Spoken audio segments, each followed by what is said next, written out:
Max's return to our house was unexpected but a pleasant event. Jason was working late again, and that evening I found myself alone, like a forgotten cup of tea in the kitchen that had long since cooled. Max had come from another city to visit us, and it felt like he had brought a wind of change. His smile filled the living room with light, and his eyes seemed to look into my heart, as if searching for something long lost. I greeted him at the door with a smile, but I felt a slight tension. I tried to hold myself together, but my hands, which reached up to adjust my hair, shook a little more than I wanted. I invited him in, and we exchanged small talk, hiding something more behind polite phrases. Our gazes lingered a little longer than necessary, and I knew that Max felt it too. He looked different, not like before. There was something new in his eyes, a barely noticeable interest, a spark that I couldn't ignore. The evening went on with conversations, and I tried to focus on ordinary topics: work, city life, the latest news. But inside, a sense of discomfort was growing. Jason was late at work again, and I realized that all this time, Max was there alone with me.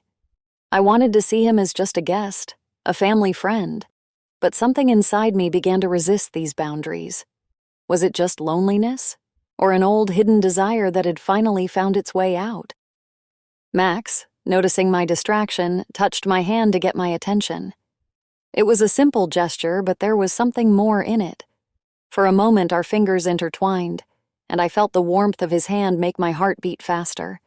I pulled my hand away, pretending I had dropped a spoon, and bent down to pick it up, trying to hide my embarrassment. Max smiled, but there was an understanding in his eyes. It was the understanding that we both felt this connection that shouldn't exist. When Max got ready to leave, he held my hand again in farewell. His gaze was long and warm, and suddenly I realized that this evening had changed something in our relationship. I saw him to the door, stood on the threshold, watching as he walked away into the night, and felt that this was not just a goodbye. Between us now was an invisible thread that could not be broken. The door closed, and I was left alone in the dark living room, looking at the flickering nightlights outside the window. Max was gone, but his presence still lingered, like the light trace of his cologne. I stood at the door, thinking that this evening had indeed changed something that carried with it uncertainty and anxiety. Jason returned home late, tired after a long day at work. He was glad to see me, but his expression quickly changed when he noticed that I was acting a little differently. I smiled, but it wasn't genuine. And even he, a man who often missed my emotions due to work and constant busyness, noticed it. I felt his eyes studying me, and I tried to look away, hiding my embarrassment. "Is everything okay?" he asked, his voice sounding softer than usual. I nodded and pretended to be busy in the kitchen, trying to avoid a direct conversation. I was afraid that the emotions raging inside me would spill out. My feelings for Max wouldn't leave me alone, and yesterday's meeting, his touch, his gaze, all of it stayed with me like a vivid trace, refusing to fade. I knew that if Jason continued to question me, I might give myself away. So I answered curtly, mentioned being tired, and tried to switch the conversation to his day, his work, anything to avoid talking about my thoughts. Jason fell silent, and his eyes became colder, as if he sensed that I was hiding something important from him. He didn't press further, but I could tell he wasn't satisfied. There was tension between us, and I tried to maintain a facade of normalcy, as if nothing had happened.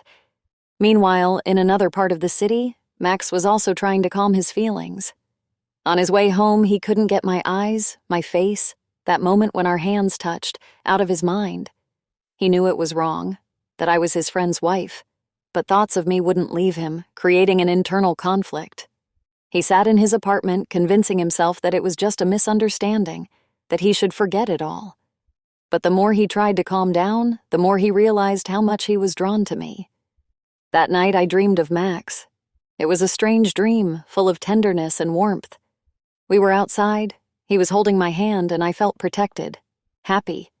I woke up in a cold sweat, my heart pounding. I lay in the darkness staring at the ceiling, realizing that my attraction to Max hadn't faded. It had only grown stronger. It was frightening. I knew I couldn't allow this, but my feelings seemed to have a will of their own. I lay in the dark bedroom, feeling Jason breathing quietly beside me. He slept, unaware of anything. while I fought with myself, with my own emotions, trying to figure out what to do next. Thoughts swirled in my head. What if this was just a phase? What if I could just forget it all and return to my normal life? But something inside me whispered that this path was no longer available, that there was no way back. My attraction to Max was too strong to ignore. I knew that sooner or later I would have to make a decision, and that choice would become a turning point in my life. Whichever path I chose, nothing would ever be the same again. It all happened by chance. That day I walked into a cozy cafe to escape the rain and take a moment away from the endless routine. The smell of freshly ground coffee and soft music created an atmosphere of calm that I so desperately needed. I had already ordered a cappuccino and found a small table by the window when I suddenly saw a familiar face. Max. He was sitting across the room, but our eyes met, and his face lit up with a smile. "Liz!" His voice sounded unexpectedly cheerful. He stood up and approached me. "What a lucky chance to meet you here." I smiled back, though my heart started beating faster. I hadn't expected to see him, but part of me was glad. Max offered to join me at my table, and I couldn't refuse. We started talking at first about ordinary things, how our days were going, work and news. But soon the conversation turned more personal. Max noticed my tension and asked what was bothering me, and unexpectedly, even to myself, I started talking about my dissatisfaction, about how often I felt lonely, even when I was with Jason. I talked about how I missed the attention, the warmth, and the care that were present in our marriage in the early years. Max listened intently, without interrupting, his gaze full of empathy and understanding. "You deserve better, Liz," he said quietly when I finished. "You deserve happiness and attention every day. You deserve to be truly loved, not just lived beside." His words pierced straight into my heart. I felt something shift inside me. These simple yet sincere words were what I had longed to hear. I felt that Max understood me more than Jason did, and that understanding brought both joy and fear. I knew our meetings were heading in the wrong direction, but I couldn't stop. When it was time to say goodbye, we stood up from the table. Max leaned in to kiss my cheek in farewell, but at that exact moment, a loud bark from a dog came from outside, and I instinctively turned my head in its direction. Our lips met. It was an unintentional, fleeting accident, but it caught me completely off guard. I felt the warmth of his lips, and for a moment I froze, not knowing how to react. Max pulled away, his face showing the same confusion as mine. I felt the heat rise to my cheeks, and embarrassment engulfed me. It was so unexpected and so wrong. But in that brief kiss, there was something I couldn't ignore, something that made me feel alive. "Sorry," I muttered, looking down. Max just smiled quietly, clearly embarrassed as well, but said nothing that might make the situation worse. He simply nodded, said goodbye, and left the cafe, leaving me alone with my mixed feelings and anxious thoughts. I left the cafe feeling the anxiety growing inside me. I knew this was wrong, but I could no longer control my emotions. As I walked home, it began to snow. The falling snowflakes covered the streets, muffling the sounds of the city. I walked through the crunching snow, lost in my thoughts, trying to figure out how to live with what I felt. The snow was cold, but my thoughts were filled with the warmth that Max gave me, and I knew that this path was leading me to something unknown, but I could no longer stop. The party at our mutual friend's house was one of those events I anticipated with a hint of excitement. Jason couldn't make it again because of work, and I went alone, trying not to think about how often this had been happening. When I entered the room filled with laughter and music, my eyes immediately found Max. He noticed me too, and his smile was warm, almost like a quiet greeting shared just between the two of us. The evening flowed on, conversations, laughter, drinks. I mingled with other guests, but as if by some law of attraction, Max and I kept ending up near each other. Every time our eyes met, I felt the tension between us growing. At some point, Max gestured, indicating he wanted to talk privately, and without hesitation, I followed him. We stepped outside. Snow was falling slowly from the sky, surrounding us in white flakes, and all around it was quiet. Max was silent for a while, and I felt the calm of the night gradually soothing my inner unease. He suddenly looked at me, and there was something in his eyes that made me hold my breath. "Liz," he began, his voice quiet and deep. "I haven't felt this kind of closeness with anyone in a long time. It's wrong, I know, but I can't ignore it. You make me feel alive." His words were straightforward, sincere, and something inside me shifted. All my doubts and fears faded into the background, giving way to one desperate desire. I felt myself drawn to him, and, unable to hold back any longer, I stepped forward and kissed him. Max pulled away at first, and I thought I had made a mistake, that I'd gone too far. But then he pulled me back, and our lips met again, this time without hesitation or fear. The kiss was deep, passionate, and I felt the weight of the past weeks lifting, as if I had finally let go of something that had held me back for too long. Snow was falling around us, and I knew there was no going back. We had crossed a line we should never have crossed. We stood there under the falling snow, feeling each other's warmth, and we knew that everything would change now. It was a moment that couldn't be undone, and the consequences were already unavoidable. Max looked at me, and in his eyes I saw the same mix of fear and joy that I felt myself. He ran his hand through my hair, and I felt tears welling up. But they weren't tears of regret. It was the realization that we had finally given in to our feelings, despite all the prohibitions. "Liz," Max said quietly, his voice trembling. "Nothing will ever be the same now." I nodded, trying to find words, but they were unnecessary. Everything had been said in that kiss, in that moment under the swirling snowflakes. Now the boundaries had blurred, and we knew we would have to face the consequences of our choice.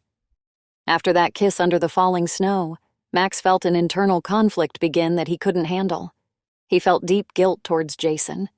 Jason was his friend, someone who trusted him, and every time he thought about what had happened between us, he was overwhelmed with a heavy sense of betrayal. Max tried to convince himself that it was a mistake, that we had crossed a line we should never have crossed. That night, he decided that he could no longer see me. He understood that only in this way could he retain at least a shred of his honor. But this decision came with great difficulty. Thoughts of our kiss, of how I looked at that moment, how my lips touched his, wouldn't let him go. Every time he closed his eyes, he saw me. He knew he had to let go of these feelings, but the more he tried, the stronger they became. I couldn't calm down either. Since that evening when Max kissed me, it felt like my life had changed direction.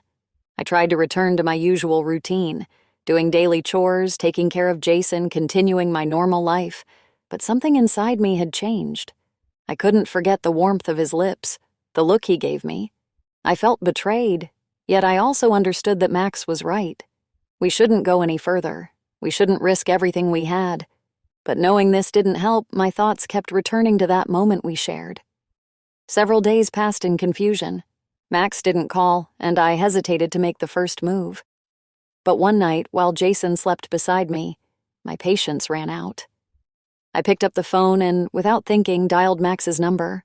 The phone rang for a long time, and I was about to hang up when I heard his voice, still sleepy but familiar. "Liz," he said quietly, as if afraid that this call might destroy everything he was trying to restore. "Max, I can't do this," I whispered, barely holding back tears. "I need to talk to you." There was silence on the other end. I knew he was struggling with himself. I heard his breathing, and in my mind, I saw his face full of doubts. "Liz, this is wrong," he finally said, but there was no conviction in his voice. "We shouldn't—" "Please," I interrupted, and there was a plea in my voice that I couldn't hold back.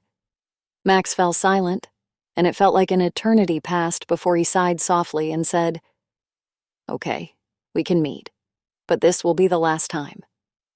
I closed my eyes, feeling a faint smile touch my lips. I knew it wouldn't be the last time. We both knew it. But it was what we needed to hear at that moment, an attempt to convince ourselves that we could still control our feelings, that we could stop whenever we wanted. But we both understood. There was no stopping now. We agreed to meet at a hotel on the outskirts of the city the next day.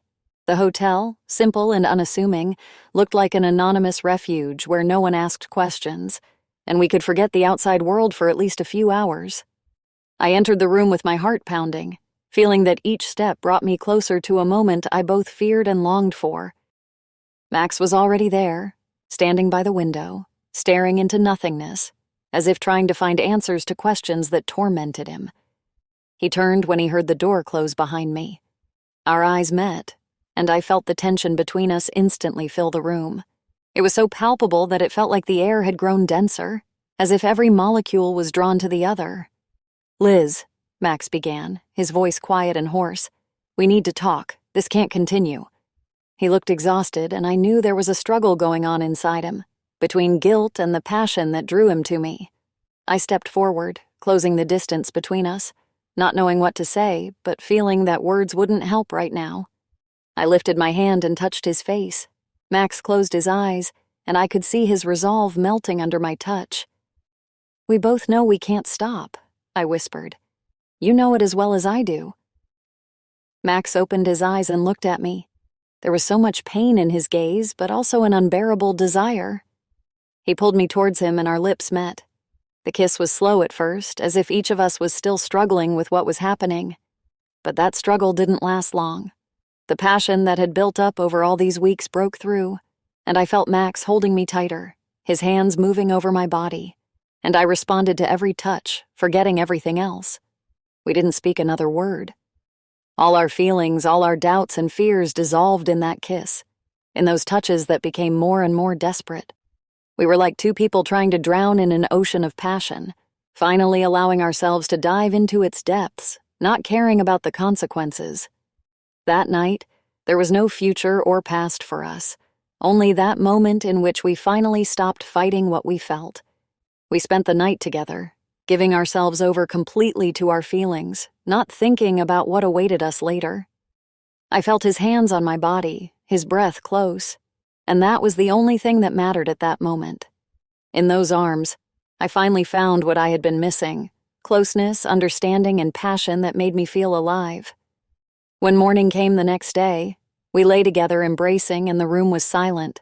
Max looked at me, and I saw a mixture of emotions in his eyes: love, fear, guilt, but also the acknowledgement that there was now a bond between us that could not be broken. That bond was becoming stronger and more painful, but we both knew it was too late to change anything now. After that night at the hotel, I realized there was no turning back. My feelings for Max had become too strong, and despite all our attempts to convince ourselves that we could stop, we always found a reason to meet again. Our meetings became regular, and each time we said goodbye, we promised each other it would be the last time. But we both knew. It was a promise we could never keep. Jason began to notice changes in me. I became more distant.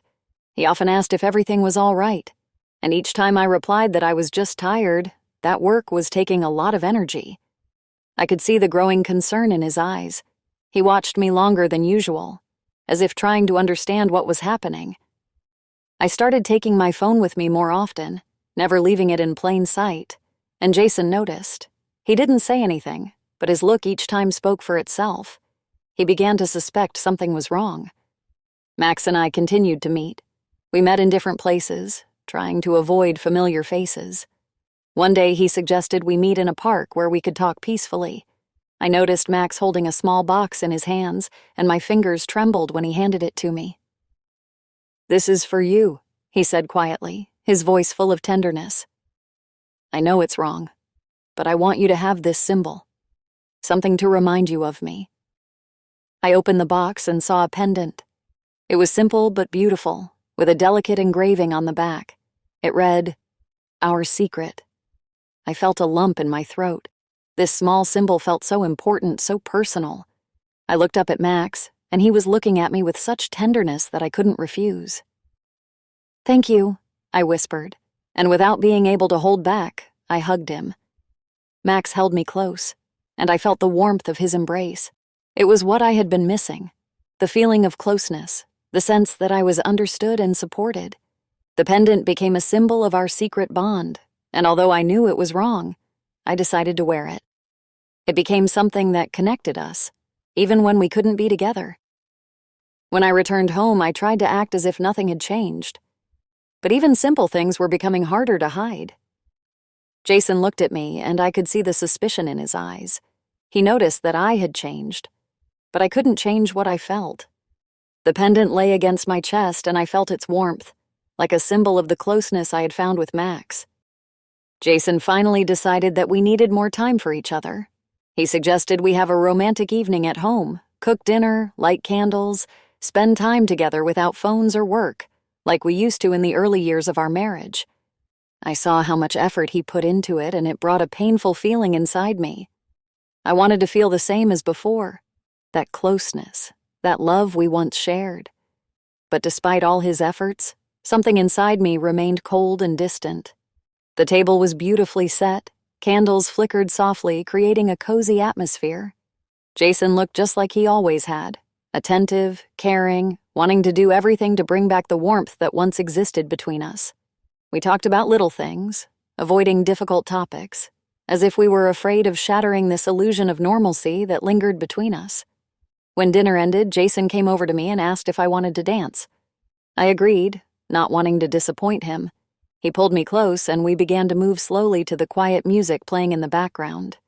His arms wrapped around me, and I tried to focus on his touch, on the feeling of him being near. But as I closed my eyes, I didn't see Jason. I saw Max. His eyes, his touch, his voice that drew me in so strongly. I felt Jason looking at me and I opened my eyes. There was desire in his gaze, but also uncertainty. I knew he could sense my hesitation, but he kept trying. And then, as if out of a sense of duty, I leaned in and kissed him. But the kiss didn't bring the warmth I felt when I was with Max. It felt right, but not real. As if I was trying to convince myself of something that no longer existed. Jason pulled away, and I saw the pain in his eyes. He smiled, but it was a strained smile, full of questions I couldn't answer. He didn't say a word, but I could see that he understood everything. He understood that something had changed between us, and it was irreversible. As the evening came to an end, I went upstairs to our bedroom, feeling the weight of guilt pressing on me. I knew Jason didn't deserve this. He had been a good husband, always caring for me. But my feelings for him had faded, and I couldn't pretend everything was all right. Every time I closed my eyes, I thought of Max, and that thought outweighed all my doubts, making me even more distant from my husband. I lay in bed next to Jason and closed my eyes. I knew that my heart no longer belonged to him, and that realization scared me. I was afraid of what lay ahead for us, and of the fact that I could no longer control my feelings. Jason was there, his hand touching mine, but all I felt was emptiness. It was terrifying, because I knew that our bond would never be the same again. The next morning, in my haste, I forgot to take off the pendant. It was something important to me, almost sacred, and I didn't always remember how openly wearing it could put my secret at risk. The thought that it symbolized my bond with Max brought me warmth and confidence, even if it was undeserved. And it was precisely that confidence that played a cruel trick on me. Jason woke up later than I did and, stretching, noticed the pendant on the bedside table. He picked it up, examining how the sunlight played on the delicate engraving. He frowned, his eyes narrowing, and I saw a shadow of confusion and doubt appear on his face. Jason knew he had never given me that pendant. It was a gift he didn't recognize, and that couldn't help but raise suspicions. When I returned to the room, he was standing there with the pendant in his hand, his face closed off and cold. "What is this, Liz?" His voice was unusually harsh. I froze, feeling a lump form in my throat. The question was direct, and I knew it would be hard to avoid answering. But I tried to make it seem like it was just a random trinket, a gift from a friend. I tried to smile, but my smile looked fake, and Jason noticed. His eyes met mine, and I saw in them the very question he was afraid to ask. I tried to deflect, to joke it off, but I could feel his suspicions growing. He didn't press further at that moment, but I knew that doubt had taken root in his mind. We both understood that something had changed, and now there was a chasm between us that grew deeper with each passing day. Jason began watching me, his gaze more intense, his questions more suspicious. I could see him trying to find answers, but he wasn't ready to voice his fears. Max felt the pressure, too. He knew Jason suspected something. Every time we met, I could see the worry in his eyes, the tension growing between us. Max felt cornered, and it showed in his behavior. He started suggesting that we should stop meeting, that it was all too dangerous.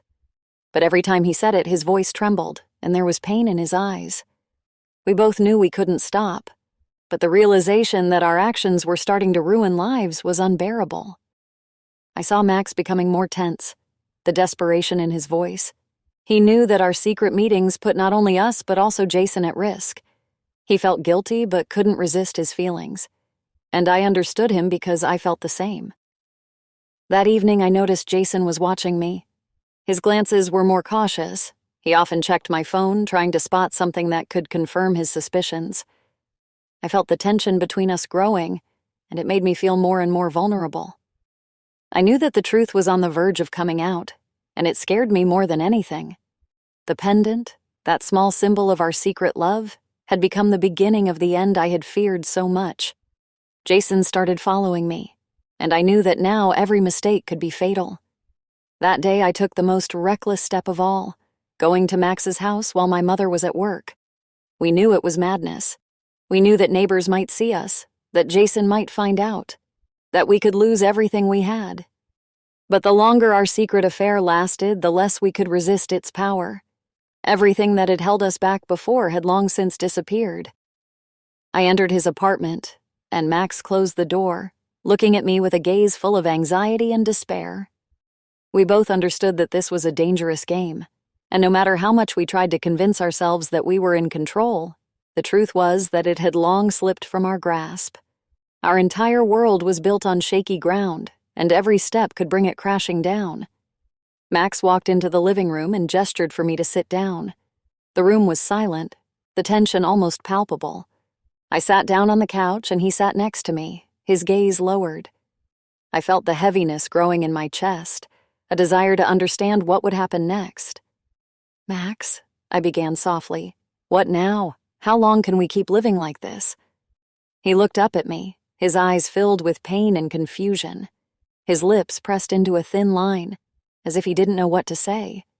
Finally, he sighed, running a hand through his hair, and answered, "I don't know, Liz. I don't have an answer. All I know is that every time I see you, I realize I can't stop." His words were truthful, but they promised nothing. We were living in the moment, clinging to it because we knew there might not be a tomorrow. I wanted to hear more, wanted reassurance. But deep down, I knew it was impossible. Our bond was fragile, filled with risk and passion that overshadowed everything else. We couldn't plan for the future because for us, it seemed there was none. Max reached out and touched my cheek.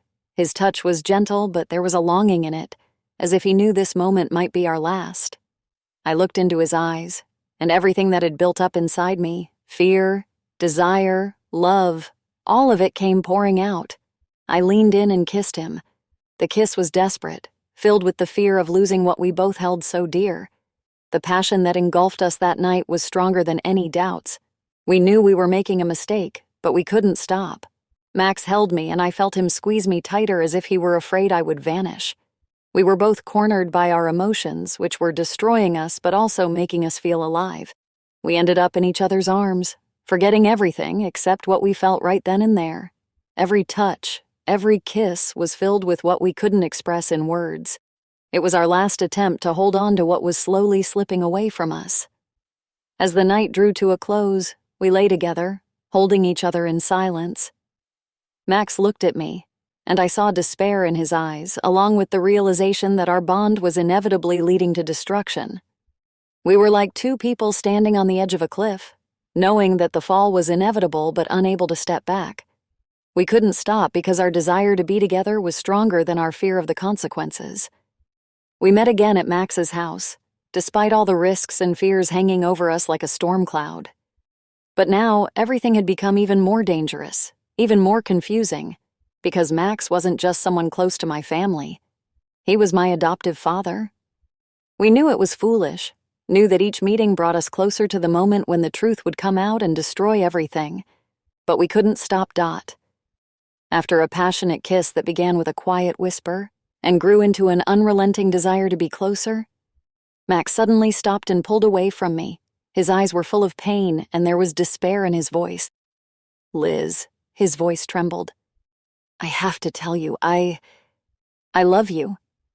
Those words were something I never expected to hear from him, though deep down, perhaps I knew. Max, my adoptive father, said something that should have been unspeakable, impossible.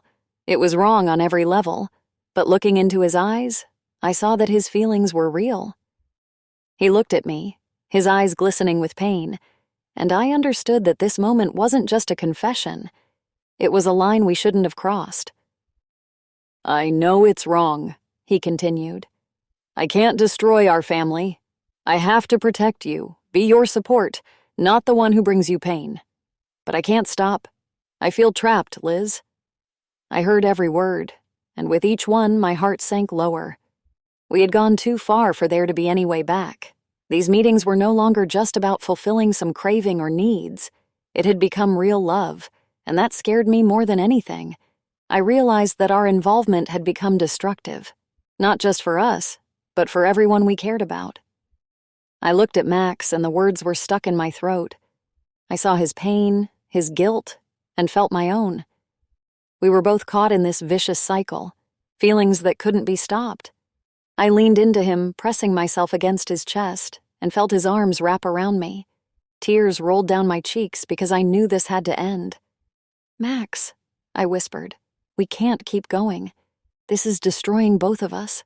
It's destroying everything you've built for me, everything you've given me as a father.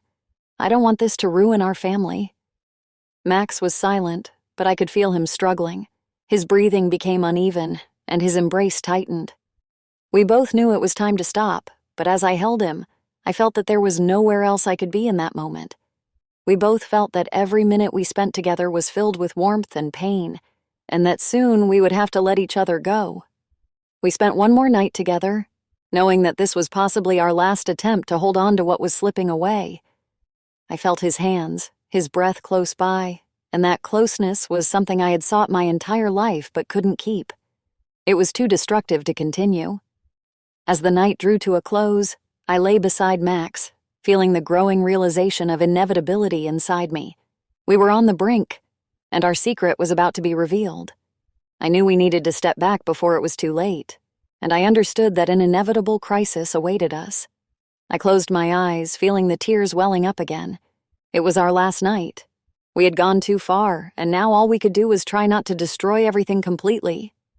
I knew that everything could spiral out of control at any moment, but I kept hoping that Max and I still had time. I did everything I could to hide our relationship, but sometimes fate gives no chance for salvation. And one of those days, everything went wrong. Jason came home earlier than usual, and while I was in the kitchen, his eyes happened to fall on my phone, lying on the living room table. The screen lit up with an incoming message. Max. He didn't even need to see the full text. The name of the sender was proof enough on its own.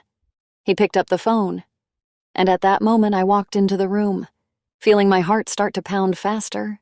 Jason looked at me with pain and confusion in his eyes, which immediately turned into cold determination. "What does this mean, Liz?" His voice sounded unusually harsh, almost foreign. You're talking to him behind my back?" I couldn't find the words. My throat was dry, and all I could manage was something incoherent. Tears welled up, and I realized there was no more covering up our lies. He knew.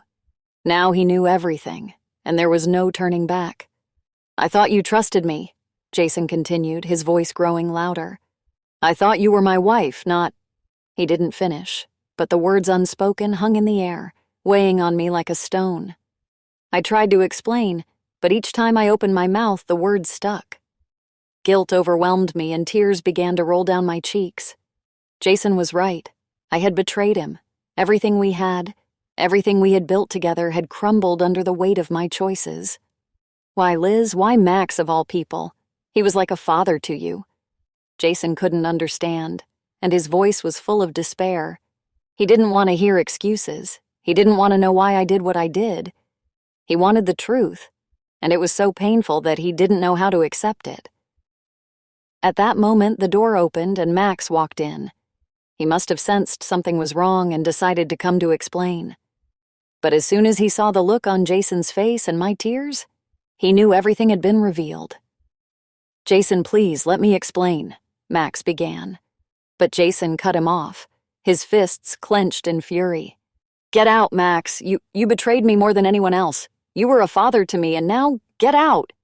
His voice shook with anger and pain, and I could see he was barely holding himself together. Max tried to take a step towards me, but I shook my head, raising my hand to stop him. He understood that anything he said would only make things worse, and slowly lowering his head, he turned and left, leaving us alone with our pain. Jason remained standing in the middle of the room, staring into nothingness. His face was stone, but in his eyes there was unbearable pain. I didn't know what to do, what to say, to ease even a little of what I had caused him.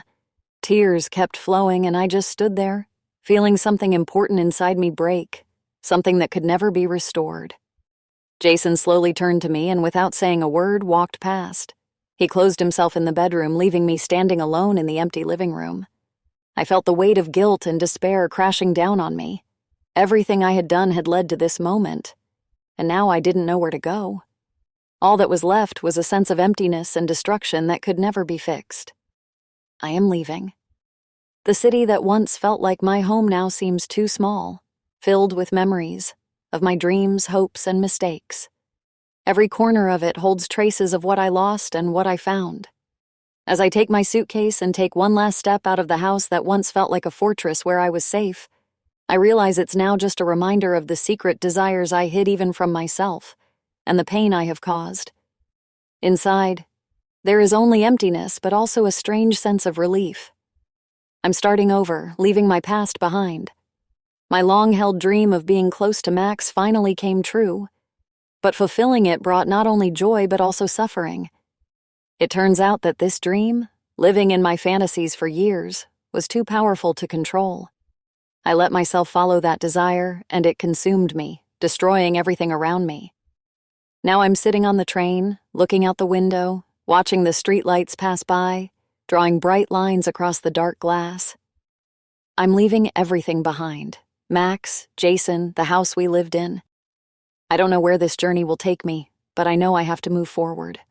What once felt so close and dear has now become unbearable, destructive. I know Max is left alone. He chose to stay with my mother, his wife. I tried to find an answer to why I allowed myself to ruin my life so completely. Perhaps it was the only way, to see my dream in reality, live it, and understand its true cost. Despite everything that happened between us, Max will always be a part of me. I can't just erase him from my memory, nor those moments when he was my whole world.